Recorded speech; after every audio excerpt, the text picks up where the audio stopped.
Hello, everybody. All right. I call the meeting to order. And I'm gonna do roll call, please. Okay, so Grace Lam, Here. Katie Winterman, Here. Marisa Casarubias, Here. Jeanette Sampson, Here. Jenna Rinkenbach, Here. Carl Helbert, Present. Susan Prettyman, Here.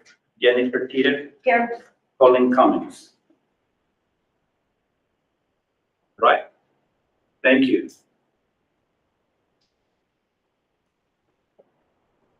Okay, we have an action item. To approve the minutes of the May 7th, 2025 budget meeting. I'll move to approve the minutes of the May 7th, 2025 budget meeting.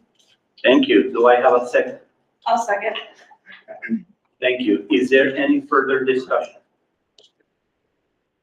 No? All in favor? Aye. All opposed? That motion passed. All right. Now, we're moving to budget committee discussion, but before that, Ms. Lambert, you have some comments, please? Yes. I just wanted to, thank you. We had a couple of questions, and so I wanted to read the questions and answer them in the public meeting, so everyone hears the answers. Well, Mr. Cummings had asked in the last meeting what our sped staff FTE was, and so in the proposed budget 25-26, our certified slash admin FTE is 18.9. Current year, that certified slash admin is 18.7. Our classified instructional assistants, bus drivers, because we do have bus drivers that drive sped routes, so they're included in this. Our proposed budget is 50.94 FTE, and this year, that same group is 55.7. So in the proposed budget, our total special education staff FTE is 69.34. This current year, we're at 74.46. And then another question I had from Grace was, does the proposal include potential raises based on negotiations that are happening currently? Because when you looked at the salary, everything grouped together, the salary is being reduced. And so she was wondering if I did do a potential raise in the budget. And I did do a guess on a potential raise in the salary. The reason that the amount has declined is because of reduction in staff. And then I just had a comment or a statement I wanted to make regarding last week we received the revenue forecast on May 14th for this quarter. And it was for the state of Oregon, and it was not what everyone was hoping. And so in the legislation, it's now sounding like we're hoping to get to 11.4, but it's not it's not the hope of going over 11.4 that we were hearing talks about before the revenue forecast. And also because of the corporate tax, there has concerns about the student investment account and the high school Success Act grants. And to shore those up to what they were hoping to give all of us, they would have to dig into reserves. And then there will be no increase in sped, raising the cap or any of those. So it's just, it wasn't a great revenue forecast. Any questions? Yeah, okay, thank you. Thank you. So let's open the discussion for the budget committee. So that revenue forecast, that's, I should ask before, that's the fact that we're looking at now, as we know it, all things being constant.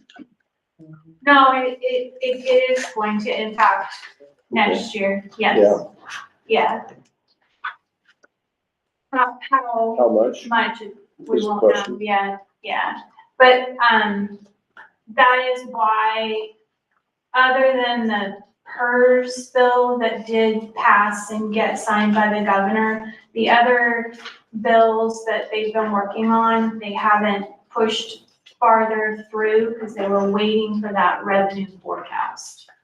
And now that they see the funds that they have to work for, they go back and look through the bills that need funds and then start picking and choosing which ones get funded. So that's why I say, you know, they've been saying we would, the school budget would be 11.4, and people were, you know, maybe even hopeful that it would be more than 11.4. But now we're concerned if maybe it won't even be 11.4. Is that, did I Yeah. agree? Okay. Were there any whispers of like what it might be at? Or do we have any way of looking at the crystal ball, or is there any way to anticipate that at all? No. I have a question, and again, it's, I think it's just a hard one and you don't have the answer to it, but realistically, we're going to have to pass a budget, not knowing exactly how much money we have. And further cuts will have to happen after we pass budget, so when that happens, do you have a plan in place for what potential programs get cut? I know I'm asking you to look into it, it's the ball, I'm sorry, but Until I'm just we curious. have a better idea, we are not at a point of cutting programs. I'm not saying that that's an impossibility, because we simply don't know. But we are not at that point, we are hoping for the 11.4. And we're gonna just have to see. There are other options that we have. Not like community. thank you.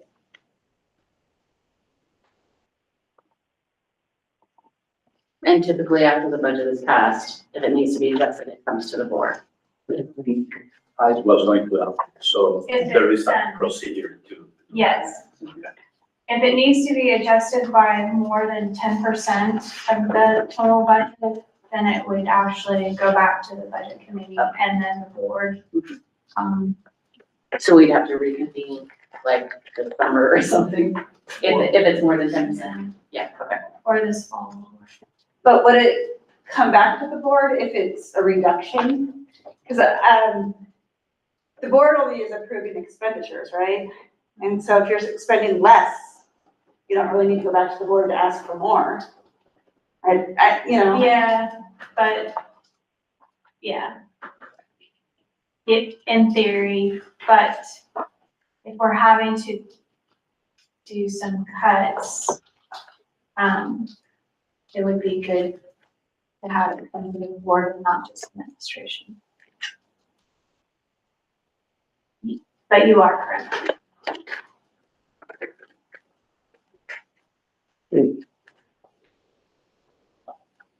Well, I'll just say again, I appreciate all the work you guys put into framing this thing up, because I know it's a lot of work. I don't know how many iterations of this you went through, but I'm sure there was a lot.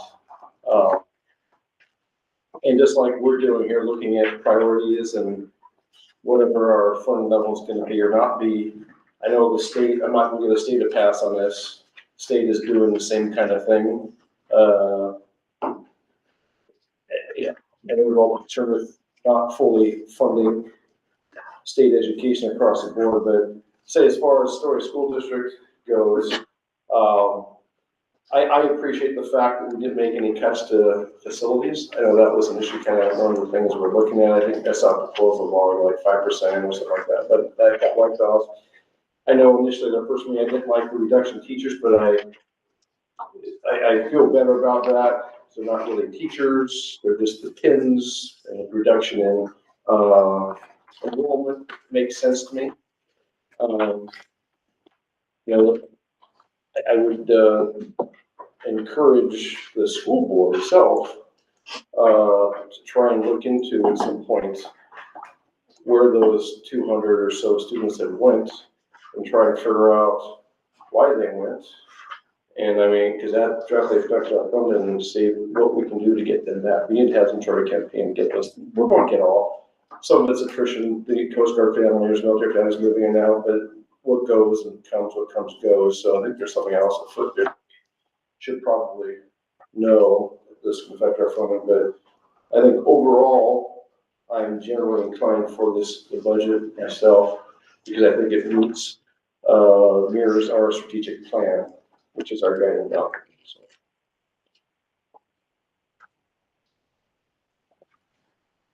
We do keep track where the students do go. We usually keep good track of them. It's just now there's a decrease in children, you know, being born, people having children, that's where it's going. But we do keep track of our students, the 200 or so that were decreased. So a lot of them have moved away or out of the country Or there's no housing for families. yeah, so they moved, yeah. And they did state that we were gonna start seeing that lower number because there's Yeah. people having less kids coming in. Or coming in, but less children are being born. But I believe that the housing thing is the state, because some of the people that work at Pacific Seafoods that are residents of Astoria, rentals or something, the house either goes way expensive or they sell off the house. And then they move to other school districts if they want to continue being employed with us. If not, they just live here and they just go to another city or state or something. And then new hires, when they come in, and they love the community, they love the town, they love everything, and then they leave because they couldn't find a place to live. And that's very, very difficult. I think that's a good point. It's all a piece of it. I see some of these other like charter schools popping up around the county. And, you know, I know some families come in and out of the school districts, and it'd be interesting to know why those families are there and what we need to do to get them back. So I think at the end of the day, you know, we need to compete for those students for the school district. So, I mean, all of those are good reasons why we're losing kids, but I don't think we have the full picture. I'd really like to know why we're losing kids to some of these charter schools. So part of the monthly process that we do is we track every student that has left. Yeah. That's part of the reason some of the decision making last year and this year around our engagement specialists, because they're really the people out there knocking on the doors, finding our families, doing those kinds of things. It's work that we will continue to do. And when we do have a student reach out to enroll into an online program outside of our district, the superintendent receives notice. And I know that Mr. Hodges did this because he instructed me to continue doing this, is to personally reach out to that family. Moving forward, we just this morning had a discussion as an admin team that reaching out will increase, not just with the initial phone call of, can you let us know why? Yeah. What can we do? But a follow-up a couple months later to see if maybe they're ready to rejoin, those kinds of things. Sure. So that's something that we do, and we'll continue to do so and amplify some of the specs as well.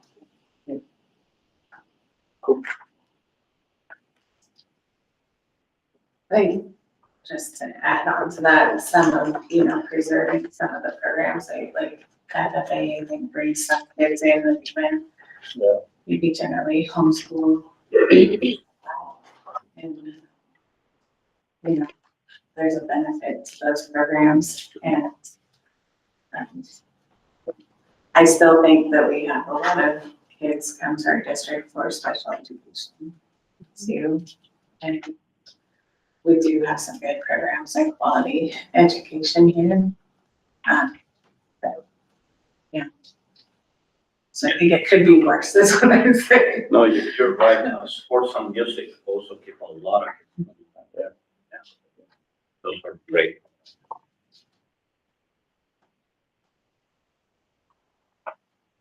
All right, any more discussion?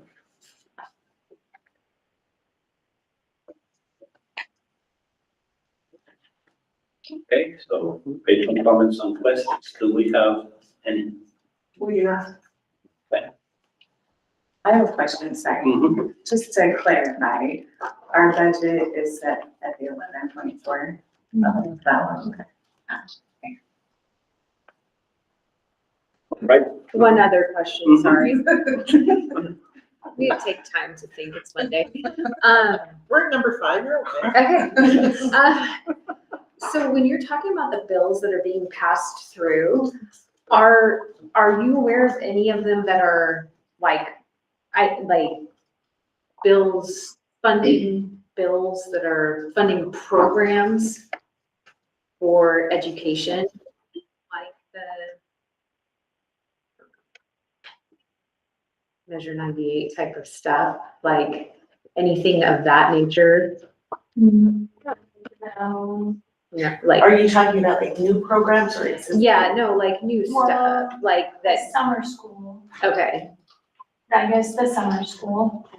But nothing like coming down the pipeline that you're aware of that's like for, I don't know, attendance or retention or anything like that? No, not that I've heard that. Okay.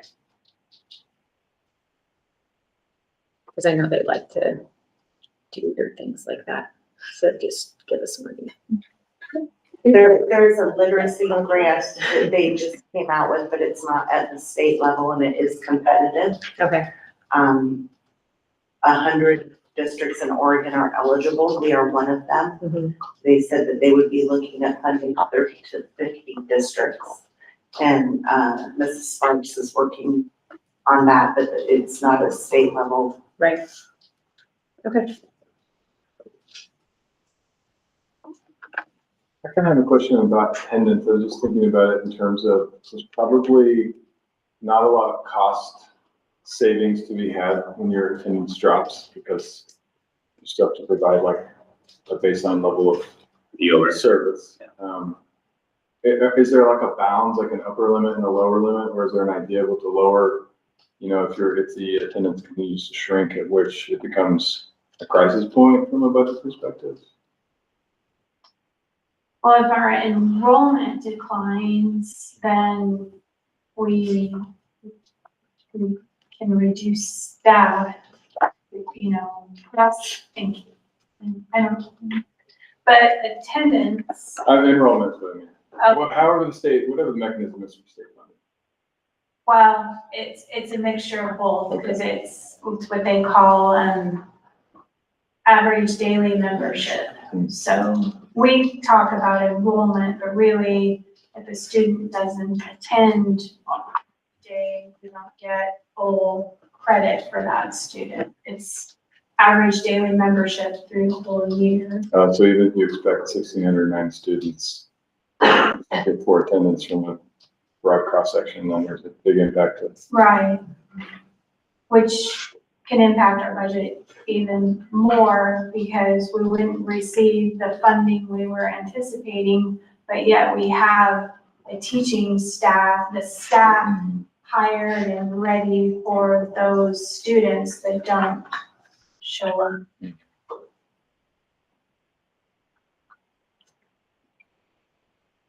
Then the cut will happen when we set the budget, we say 2,000 students. But then you have issues, so throughout the year, they cut the money that they give the district, or that's set in stone already? No, Oh, they cut. yeah. And actually, because of the way the budget works, they don't reconcile. So this current year that we're in right now, 24-25, they won't reconcile with the district until May of 26. So we just reconciled 23-24. Oh. It takes them that long to be. So you have to really anticipate, you know, lots of things. But more kudos to you, man. Yeah, thank you. We typically budget for lower enrollments than what we currently are at for that reason. Is that like on a gut level, or is there a percentage that you think it's probably here, but it's gonna go 5% low? Very professional. Crystal ball. Pull it out. Mindy does a great job of looking at this historical information over the years and listening to the buzz going on through, you know, conversations in other districts. So I think it's a combination of good gut instinct, but also the team really works on trying to make sure that it's not so elevated that it hurts us and not under. We also don't want to go too low because that then hurts when it finally does hit. So it's, Or what's happening preschools or. That's what, Yeah. yeah, we check in with, like the ESD and Head Start to see what and the area preschools, what kind of numbers are out there. And we have, kindergarten roundup in the spring that we kind of try to judge a little bit about what kindergarten, because really it's what is our incoming kindergarten gonna look like? I mean, each of our other classes are just gonna progress. I mean, obviously there's some changes, but you kind of can see what this cohort's gonna look like as they go through. It's more of a guess of what our kindergarten's gonna look like in the fall compared to that senior class that graduated out. Which unluckily, the cohort leaving is a pretty big class. It is, yes. So the kindergarten coming in next year is estimated to be. No, They never grow. Kindergarten classes are always significantly smaller, and they seem to grow as time goes. You see a bump in sixth grade, yeah, and then you see especially. another bump in ninth grade as families decide to enroll their children in programs, because offerings at the middle school are enhanced, then offerings at the high school are enhanced again to attract more students. But our kindergarten classes have not been anything what they were 6-7 years ago. Or whatever, you know, all the reasons we discussed earlier.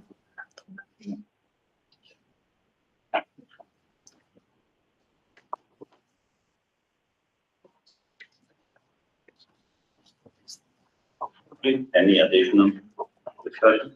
All right, so we have another action item, the approval of the budget. He has the motion, so whoever wants to do the motion, you can pass the motion down. There's 2 pages. That's the second one. That's the first one. That's the first motion. This one? Yeah. Okay.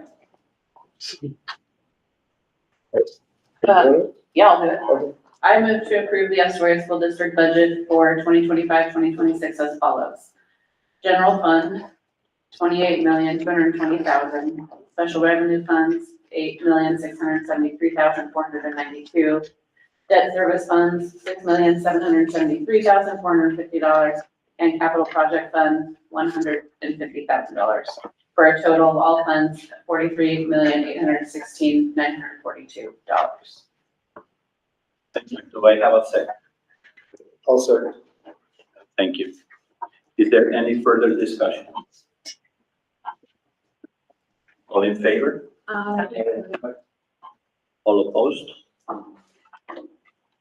That motion passes. Thank you. Next one is an action item. I move that the Astoria School District Budget Committee approve the district's permanent rate tax rate of $4, how do you say it, 9407 per $1,000 of assessed value to be assessed in support of the general fund. A debt service levy in the amount of $4,675,000 is also authorized to service the district's general obligation bonds and is accounted for outside the general fund. Okay, thank you. Do I have a second? Thank you. Is there any further discussion? All in favor? All opposed? Thank you. That motion passes. Now, number 8 is future meetings. We will have a budget hearing board meeting here in the same location on June 11th, 2025 at 5:45 p.m. Any comments to that? Thank you.